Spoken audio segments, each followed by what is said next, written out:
Connor. I'm Rutledge, and here we go again. This is Friend Stream Sports. Preseason edition.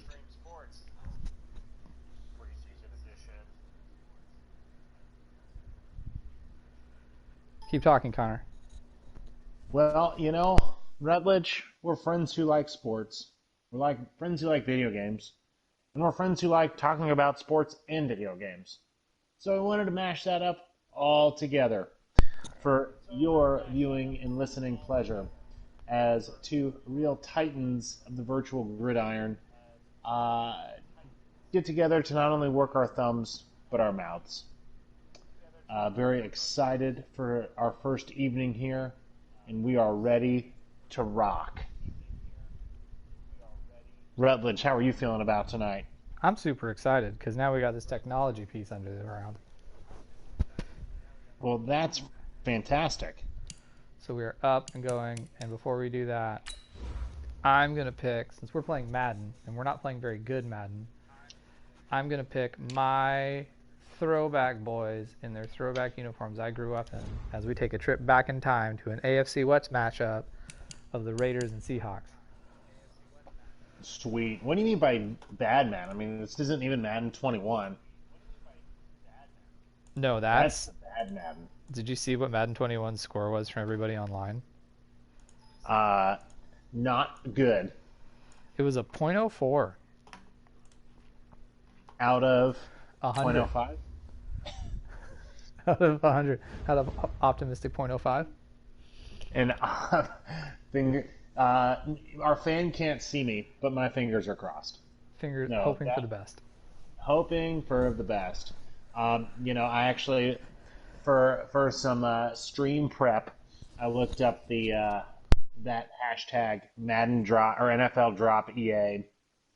Saw a video where the Denver Broncos were playing some created team, and Lamar Jackson threw the ball to the receiver. The receiver caught it and broke his knee, but was hobbling around in circles, and no one would tackle him until he fell over. Oh man, that's rough. So I've always held for Madden and FIFA and back in the day NC Dubs. I've always held that. Sure, you had the roster updates, but you really weren't going for NC Dubs 12 to 13 wasn't necessarily the best in terms of additions and just making it better. But NC 13 versus NC Dubs 08, light years ahead. Yeah. Unfortunately, it looks like Madden just took a step backwards. Well, and I had this thought about Madden today. So I spent time playing, as I miss NCAA football. I spent time playing QB1 face of the franchise as my own made-up Rutledge Boykin Russian scrambling quarterback at 6'5" and 220. My own personal stat. And as I spent that time playing that, thought back to whenever I play MLB The Show. Ooh. And I've been playing MLB The Show, and I made my own character, and it was such a good experience of making my character that my wife actually got there. She made baseball Rutledge. And it looks like real Rutledge, where in Madden you get 3 or 4 face features, limited choices. You don't really get to do a lot. And then even the college part was, there was not a team on there I wanted to be, so I just went with the Gators. They didn't have the Wheaton College Thunder? They did not have the Wheaton College Thunder, and not Georgia Southern Eagles. They didn't even have the Georgia Bulldogs, which I would have taken as a close second, but none of those. So while we haven't, and I've, like you, read the NFL Drop EA hashtag stuff. There we go, DJ. And while I read that type of stuff, my favorite meme was, you sent this to me during the week. It was a guy with a stack of 10 Maddens, and he said something along the lines of man, after all these years, I know how to quit you. And it's just sad. It's just sad. But who knows? Maybe the internet is trying. Jacob Hollister's coming to town. My user control guy ran in the wrong direction. That was not a EA Sports issue. Like we said, That was what we call the operator error. This isn't Madden 20, this isn't Madden 21, but this isn't good Madden 20 either. True. So yeah, so I get it. You know, the internet is not everything it's crying out. So Connor, this year's Madden has Lamar Jackson on it. So since Madden Which, I mean, I would trade that if I was Lamar, man. Right, yeah, like get me out of here. You know, like I don't want to be a part of this at all. So who would you put on the cover of this year's Madden? Let's see. I would put Lindsay Lohan circa last Tuesday. I would put Miley Cyrus circa last week. Yeah. I'd put let's see, what time is it here? 8:19 Eastern time. I'd put Johnny Manziel circa probably 8:12 Eastern time. I think Johnny Manziel would be a good cover, but him with the money hands scoring is like one of what, 12 touchdowns for season. That would be a good one.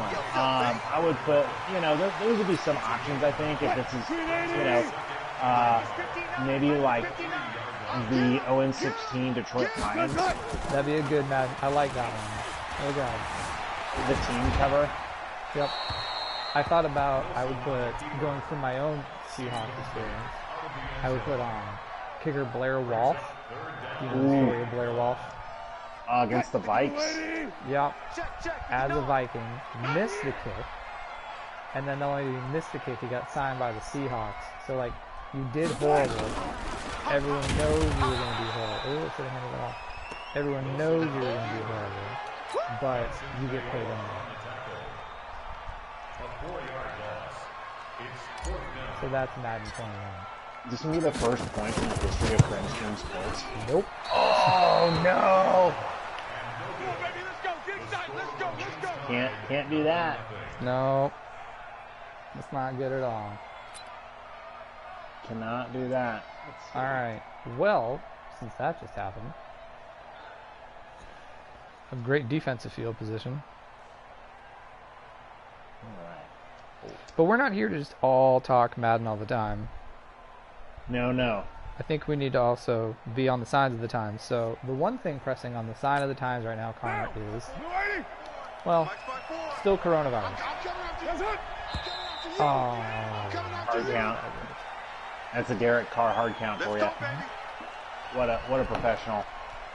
So the one thing to think about is you and I are older. We're in our 30-somethings. We're grown up. Yeah, we are. So if we look at being in the grown-up world, one thing we don't have to face is coronavirus in college. So you played football at the glorious Wheaton.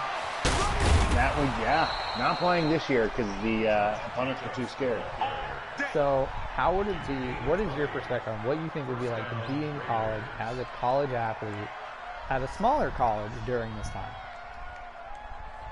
You know, I think that so when I played college football, it was still, I mean, whether it's Division I or Division III like I played, it was still very much, I mean, I only hung out with football players. There was a very few amount of non-football players that I hung out with. And in fact, there was kind of an unwritten rule on Friday night after our team meetings that we would have to go to, literally the thought was, hey, you're going to hang out with just Wheaton football players until after the game. On Friday night, I knew guys who, would go from Thursday until after the game. They would only be with Wheaton football players. All defensive shift. Oh, let's see. Can Carr get it? Nice. Oh, he got it. And, I think that from that small college perspective, I think depending on the thing about it with COVID, right, is it can spread so quick. I think like the top end, people wouldn't be worried about the ranked teams, especially in the Division III world. But Wheaton colleges, the Mount Unions of the world, and the what have you, that it would be Wheaton College plays, North Park, who went literally 0 for the George W. Bush administration in conference play. And, their second string left tackle didn't really care and picked up COVID. And then all of a sudden, you have a big outbreak at Wheaton College and a bunch of guys are out. Right. So, I think now, if I'm a, Alabama player, right? I'm thinking, especially a guy who could play past Alabama, I'm thinking, man, this is the time for me to really show my professionalism. I think that, you got guys and got coaches telling players that, and it's not like the players hang out with students anyways. A lot of classes were already online, but the student body is just kind of totally different than the athlete. So those are my thoughts. What do you think about that, Rutledge? It sounds like, and I like that you added there from the Alabama perspective. It's not saying that your college football experience was bad, but you had the more common college football experience. But when I, the fan, think about college football, I think about, the big name players, or like how would they do during that time?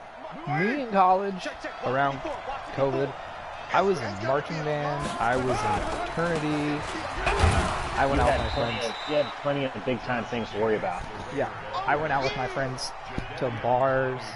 Georgia Southern, which is in Statesboro, Georgia, is a pretty tiny southern town, which holds a school with 36,000 people. So when the school shows up, you just don't go to Walmart for a week, because it just gets real. So I came from the college atmosphere, and in the state of Georgia, Georgia Southern was kind of known as it was like the party school. It's where you went, so you wanted to go out and be social.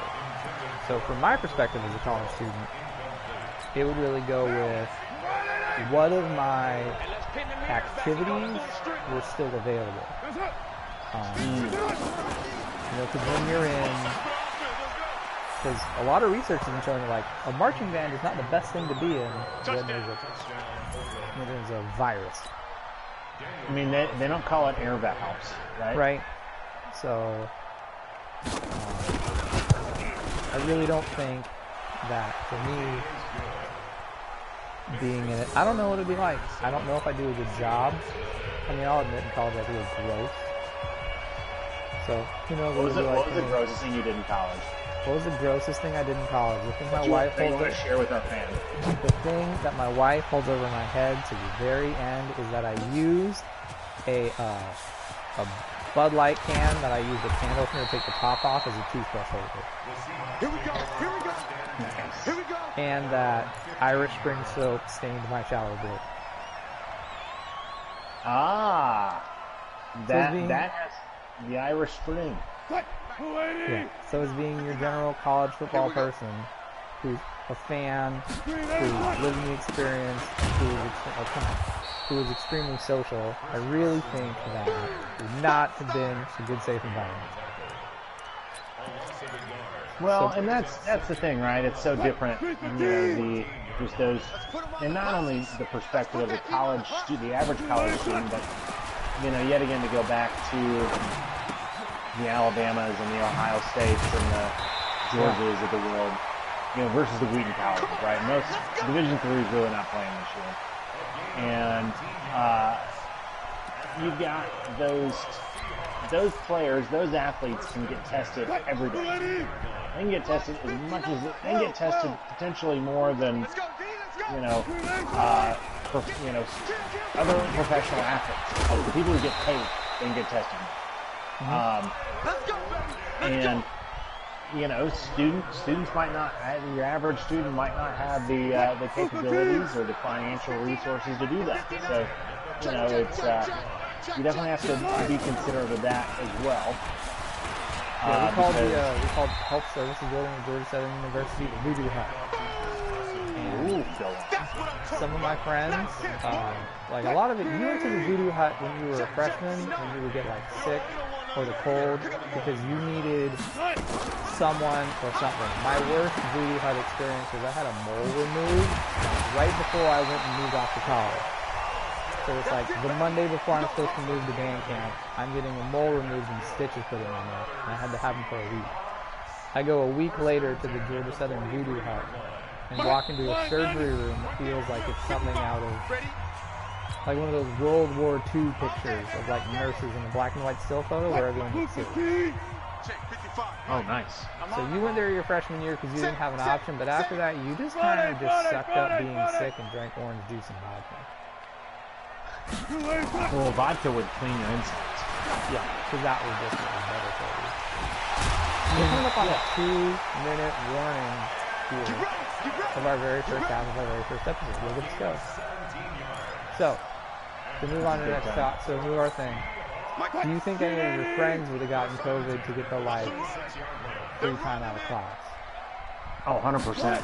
So when I was in, this is more of a high school story, but when I was in high school, oh, dude, I need to start doubling DK. The D in DK means double team, please. When I was in high school, we would always joke about pink eye, and we'd say, man, pink eye was kind of the best thing ever, because, you know, it's not like it was fatal, and no one wants to touch you, and it's like, you get 24 hours off of everything, just by getting pink eye. So I could see, yet again, to go back to this Division III backup left tackle kind of scenario, you know, guys like, man, I could still be on the team, you know, maybe I come up with this story, you know, where I was valiantly defending someone's honor, picked up COVID, and then, you know, got it. I mean, I could see that. Like, man, I could miss practice.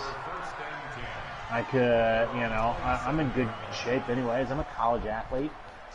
So I could definitely see situations where, I mean, what, you got COVID parties, you got all that stuff. But, you know, yeah, I think I probably wouldn't try to go get it, because, you know, just my role on the team.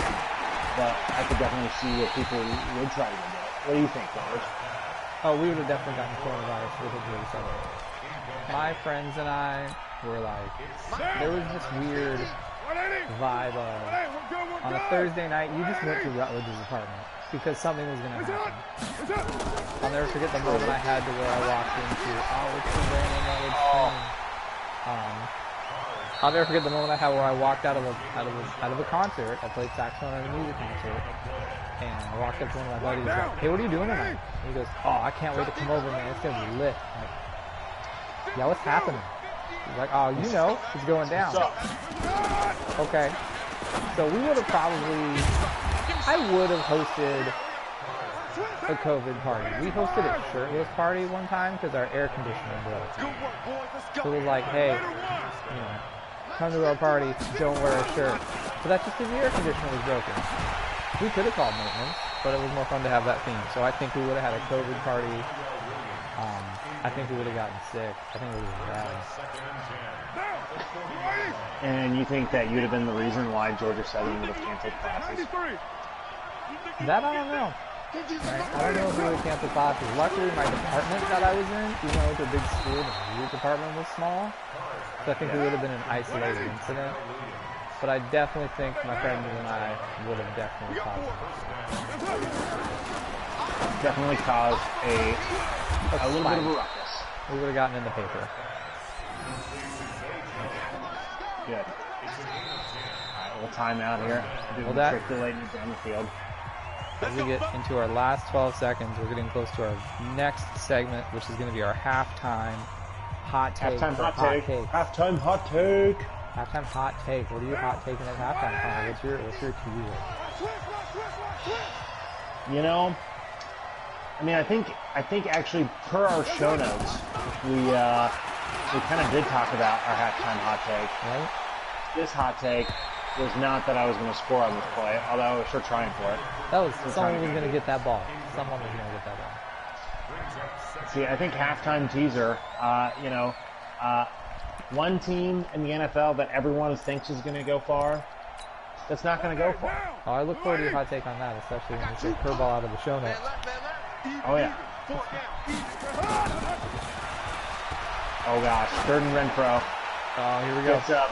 Gets up. Boom. Oh, picked off. Picks it. Legion of Boom. Legion of Renfro. Okay, so who do you think is going to go far in the Super Bowl this year? Oh, so let's hit pause here. Yo. Apparently we can't hit pause. Yeah, you know there's a Renfro that plays MLB baseball? No, I didn't know that. Yeah. Alright. This isn't working. We're going to skip this here. But I will share my hot take. My hot take is that the Green Bay Packers are going to miss the playoffs. Heard it here first. Okay. They're saying Jordan Love's no good. Come on, baby. Yeah. And that was their first round pick. Then they drafted some big running back and a bunch of nobody to help Aaron Rodgers out. The honeymoon period's over. Mm-hmm. Vikings are pretty good. The NFC South is a lot better than they once were. And, I could see the division. I could see a division winner being, the Chicago Bears. I could see the division winner being the Minnesota Vikings. And Green Bay Packers left out in the cold. Literally. That's a pretty hot take that you think that. I think my hot take is that the Tampa Bay Buccaneers will fall out of the playoffs in the first playoff game they play. Ooh. Whether then that's hosting as the number 1 seed or whether then it's being a wild card, I think they will get into the playoffs. I think they will, and I think because even though that team is, like the way I look at that team now is it just feels like it's Madden franchise mode. Someone's just trading for players that they can get. You got Tom Brady and Rob Gronkowski, and now you've added Leonard Fournette, and we're just throwing all these pieces in there. And I think that the rubber's not on the road. I think they do make the playoffs because I don't think the Falcons are better. I think the Saints win that division. But I don't, I see the Panthers are obviously busted, but I see enough teams bringing enough blitz to hit an old Tom Brady that they'll make the playoffs on a wild card, but they won't go farther. Because if you look back to Brady's last playoff game in New England, they lost because on the first drive, in the put it in his hands, drive it down to the end, he threw a pick. So I think you're going to see the time has caught up to him. Tom versus time, and time will finally win. But now we're back to football, and we're getting back to, actual football. Because our second half topic is talking all about college football. Can you believe we actually have a college football season this year? I never thought I'd see the day where, Central Arkansas, which is a team doing Southern played my freshman year, is, the highlight game of the week. Yes. Last week it was you have to watch Central Arkansas. Here they come. So now there we go. Good old Central Arkansas. So I'm excited about it, but it definitely feels like it's gonna be different. But now the difference is really setting in. What do you think about it coming back? I think it's awesome, man. I think time is still going to move on. No matter how. Oh, another pick. That ain't good. I don't have to win. I think that time is still going to move on regardless of how much people try to make it not move on. And, you got, and actually now with the Big Ten even now thinking about starting back up, which is definitely interesting. I think that you're going to there's recruiting advantages, there's all kinds of things, and sports have been able to show that they've been able to withstand it and make it happen. We've had 2 bubbles, you had a variety of different things go right in sports, healthy guys, healthy gals, and I could see that being a thing. I'm with you. I'm excited about it. What news is about the Big Ten? Because I missed that. What news is with the Big Ten? The idea with the Big Ten. Oh, we got it. Get him. No! Oh, so close. Yeah, they're saying now Big Ten might start around Thanksgiving. Okay. Which I don't super get. Maybe they're like giving it time for it to see if teams have to hold. Conferences have to stop playing. That's fine, but I mean, good thing. Oh, Russell Wilson got a little sack city there. Maybe the idea. Oh, that number 68 did his Madden 21 impersonation. So, I think the Big Ten had a lot of pressure. Brick wall. And I think that the Big Ten, I don't know, you could call it caving, you could call it listening. But they are thinking about playing. I see it as, it is kind of like a good old high school caving. You had so many parents come out, and so many people, and coaches, and even John Harbaugh came out in his press conference for the Ravens and was like, let them play. Like, what is college football without Ohio State and Michigan and Penn State? I think it's good that they're giving it some shot.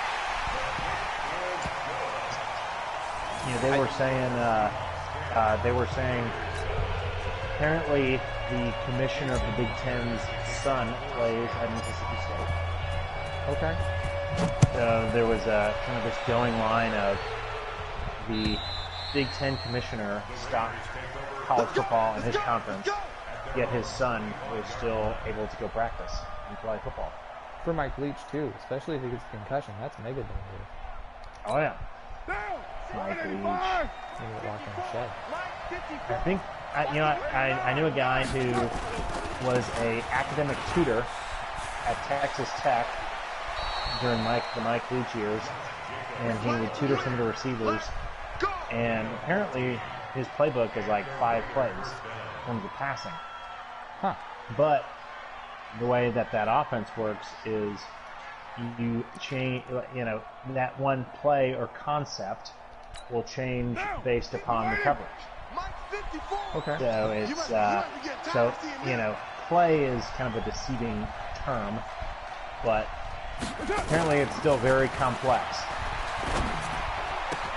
And this is French Team Sports. Hope you're nice to see you listening because we just busted out the Mississippi State playbook. Jack Griffith single-handedly beating me. Hometown hero, go Knights.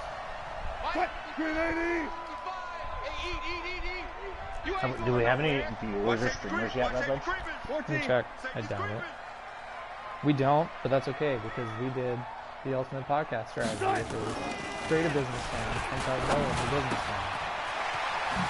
Oh, that hurt. Too bad Will Disley is slow.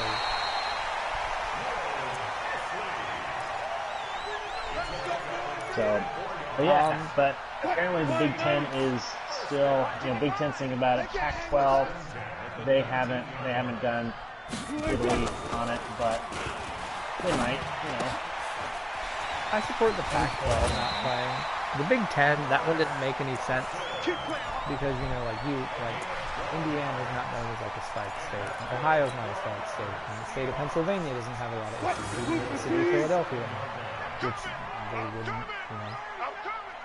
they wouldn't even go to. So it didn't make any sense. The Pac-12, I think, that's smart. When you have some of your main teams sitting in California, that's just too much risk for people that are traveling. A lot of risk. Especially with California and with Washington sitting in the heart of Seattle. Yep. So as far as it goes, I'm with you. I think it's good to play. I think it's good to be back. I saw an announcement the University of Florida is going to allow 20,000 fans, but no tailgating to their games. Well, no tailgating. They won't see the tailgating. They won't see the tailgating, but you can probably sit in your car and have a sandwich. And a bourbon. Right? A sandwich and a bourbon in the car. In Gainesville, Florida, before you sweat. But speaking of southern schools and non-Big Ten or Pac-12 schools, what are your thoughts so far on this year, on this season? The teams that are playing.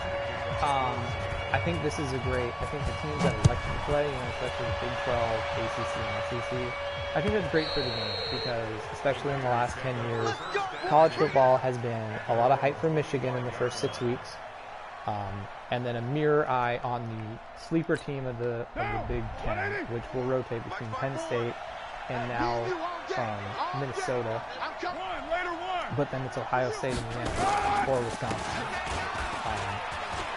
So I think having the South coming back in full-fledged is good. I think, you're definitely going to see a rise. If I had to pick sort of a sleeper pick going into it, I think Clemson's going to make another strong run. I think LSU is not. Oh, you think LSU's going to fade? I think they'll make a good run and be a present, but I don't see them making the playoff. Or if they do, I see them going into. Or if they do, they won't make the final. Yeah, I mean the thing about LSU, right? They had their quarterback, which was awesome. Yeah. And he's gone. Yeah, and he wasn't even. He's not a Southern quarterback. He's from Ohio. Yeah. Kind of like when Russell Wilson really took Wisconsin, and people were like, "Oh, Russell Wilson, Wisconsin." Russell Wilson went to North Carolina State. So that. Which there was a time, I don't know if this is still the case, there was a time where NC State had the most starting quarterbacks in the NFL. What is that? You had Mike Lennon, you had Russell Wilson, and then you had Jacoby Brissett. Okay, so right before Mitchell Trubisky. Yeah, Jacoby Brissett was another NC State guy. Okay, I didn't realize where we went. Now in the Indianapolis Colts, how's that going? Okay, fine. Now Phillip Rivers is old man Rivers. Jacoby Brissett did so good they found a guy who literally makes Tom Brady look good. You ever watch film of Phillip Rivers talk smack? Oh, I love it. He's such a clean talking guy. He's like ruthless, but it's just that like middle school Christian no swearing smack talk. Oh, absolutely. He's like that Vine with the kid that yells mother trucker. Let's make these babies cry all the way back home, yo. Except he has like culture. Which would also fall in line, that conservative upbringing, right? Right. Have 12 kids and don't cuss when you talk smack. Exactly. So who is your immediate national champ? Now that so at least some of the South playing is good for the game, especially in today's current state of college football. I think if you were to have, if like the SEC and ACC came out like, we're not playing because of coronavirus, a lot of people would be like, well, why are we even playing? Because most of the top 10 would be playing. So who do you take as a pick for... Zone Cam, Pylon Cam, so close. Who do you have as like a preliminary teams to watch for this year? I mean, outside, you got your regular, your Clemson and Alabamas and things like that. I feel like, Florida, as much as it pains me, Florida seems to be on the turnaround. Mm-hmm. That game against Georgia will probably, especially now that the Big Ten, even if the Big Ten starts playing by Thanksgiving, they shouldn't have a team for consideration in playoffs. I agree. So that Florida-Georgia game could very well have national title implications. So, and hey, they've been getting better. They got some good players. So I would say Florida could be a team out of the SEC. The Big 12, you always, seems like for the past decade, you got to ask when's Texas. This year, when's Texas going to be back? Keep an eye on them. Iowa State, as weird as it sounds, Iowa State's always be a team to keep an eye on. They're not going to play Iowa this year because they're in the same state. Iowa's not playing, and Iowa State is. I would say in the ACC, Florida State is still a little bit away, but North Carolina's doing all right. I would say between North Carolina and Miami, those could be some real sleeper wins Oh, Grizzly. Can't believe that. He is destroying the Raiders' defense. Let's go, baby. So those would be some of like my sleeper teams. Now, I mean, you got Clemson and Alabama and Oklahoma. I mean, you can pretty much just assume that you can pretty much just assume that those are going to be three of the teams in the playoffs this year. Yeah, Trevor Lawrence is so good. Alabama and Clemson and Oklahoma are going to line up 10 of their games this year having better play than Alabama. Especially with how the SEC schedule. Yeah. So we've got those would be some of my thoughts. Any sleeper teams for you? My Florida's a huge. I think when you said Florida, it lit up everything on my big board. I actually went to 2 games last year in game one. The first game was against UC Martin, and then I went to the Florida State game, which I know Florida State was down last year. But watching Florida and the progress they make, and how they just are able to methodically move the ball down the field, and then their defensive stance was impressive. I think they're going to surprise people this year. With Low T Dan. Yeah, he's really put together a good product, and I think on the run, their schedule is very much in their favor. Speaking of schedules, score update right now, 32 seconds left in the first. UAB leads the famous Central Arkansas 14-0. Oh, nice. College football's back, baby. College football is back. Too bad we don't have NC Dubs to play. I know. Alright, we can move. One day. One day. But I'm looking at Florida's schedule right now. They play Ole Miss, Texas A&M, Missouri, Georgia, LSU. Fine. They have Arkansas. They have a pretty manageable schedule. They have a lot of wins on here. That A&M game will be tough. They play Tennessee late. Tennessee is on December 5th. That's super late. That's opposed to the Florida State game. Yeah. So that is really great, because even though that's a big game for them, Tennessee will they're probably going to be running out of gas at that point.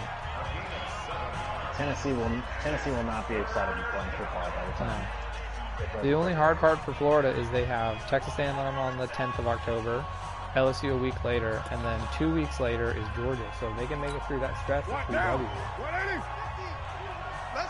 We'll definitely see them in the SEC championship game, and I think they'll play LSU, and if they beat them once, they'll beat them twice.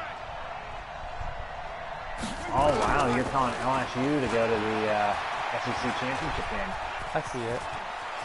You think who would you pick out of the West, Bama or LSU? See, I'm starting to develop this theory, and that is that you don't pick against LeBron until he proves you wrong. Okay. You always pick. Last year was the anomaly. I know we're going to have some prediction times here later, but Derek Carr is faster in real life than what they're showing us. Derek Carr's sneaky athletic. Yeah, this is a travesty. That's Madden 21 kind of speed right there. Wow, that's Blair Walsh cover. That's a Blair Walsh type situation. I would say. What was your question? My apologies. I was very upset about talking about who you see out of the West, LSU or Bama. It's not like you're going pro Bama. Oh, very much so, going pro Bama. Oh, so close to losing this game. Yes, so you always pick LeBron until he's done, or until it's like you can't pick against him. Pick Tom Brady so you can't pick against Tom Brady till he's just right. Pick Alabama until it's very evident Alabama has run out of steam. And Alabama has not run out of steam. Oh, there it is. Oh my gosh. Perfect timing to pick. I was going for Renfro. So that would be my pick there. I think I think Alabama, the last time they went to the Citrus Bowl too. I think they won the national championship the next year. That is true. That is true. Didn't they get in that Citrus Bowl game? Like bad. No. They so the lost previous once to like Utah 1 year. No, you're thinking of the Orange Bowl or the Sugar Bowl. They played Utah in the Sugar Bowl and lost. Citrus Bowl, the second to last time Alabama went to the Citrus Bowl, is when they played Michigan State. It was like Kirk Cousins' junior year. Was at that game, and I was just very matter of fact. That was the greatest 3-loss team in the history of college football. Then the next year, the next time they were in the Citrus Bowl was this past year when they played Michigan. And, I think that they are, you still got some guys that are hungry, and you got some guys that are not going to worry about the fact that it's coronavirus year and the Big Ten probably won't make in the playoffs. I think you got some guys with some stuff to prove and some NFL scouts to impress.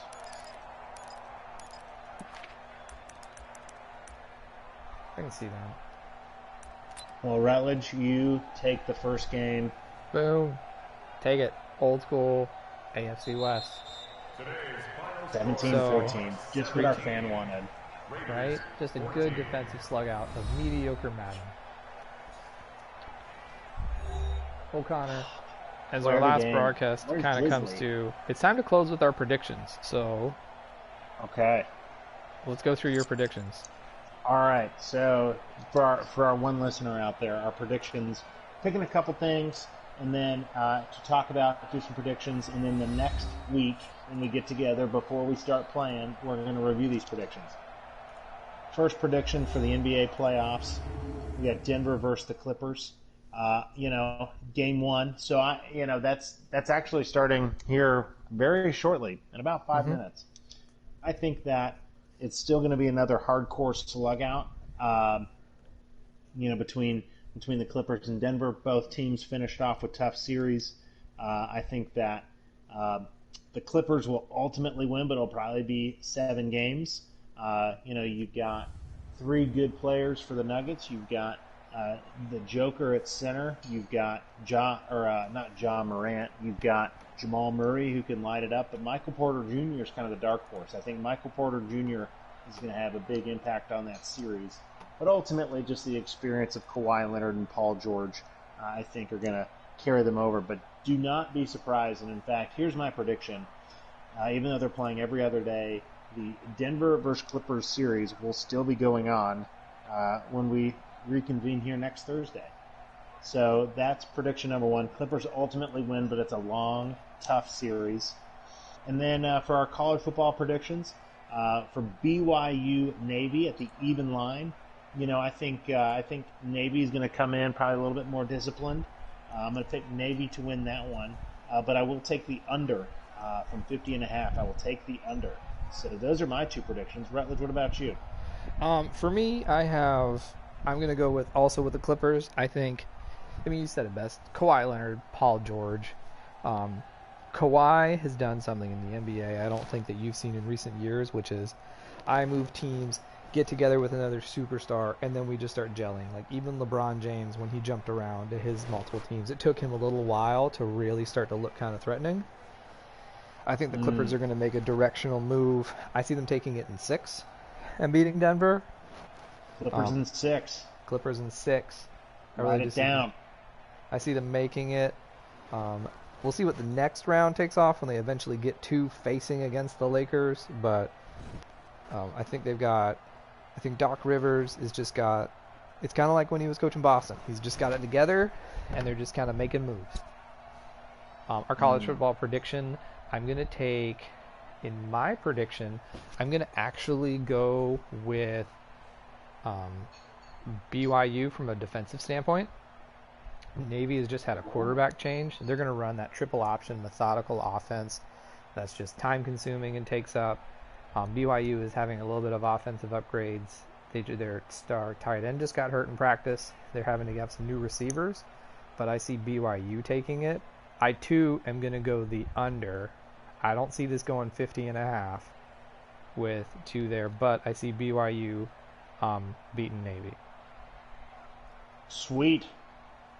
Rutledge. I think we just finished our first stream. I think we streamed some sports there, friend. We streamed some sports there, friend. So can't wait for next week. Should be a good one. It'll be great. Well, right. This is the point where we didn't plan for a sign-off, so I guess we just have to awkwardly leave now. Should we read off the teleprompter? Should we question mark? Should we... Well, should we say that Russell Wilson at 82.3% completion? That was pretty good. That's huge. Yeah, there you go. Great. So, well, that was a good time, and I'm Connor. And I'm Rutledge. And we're Friends Stream Sports. See you next week, everybody.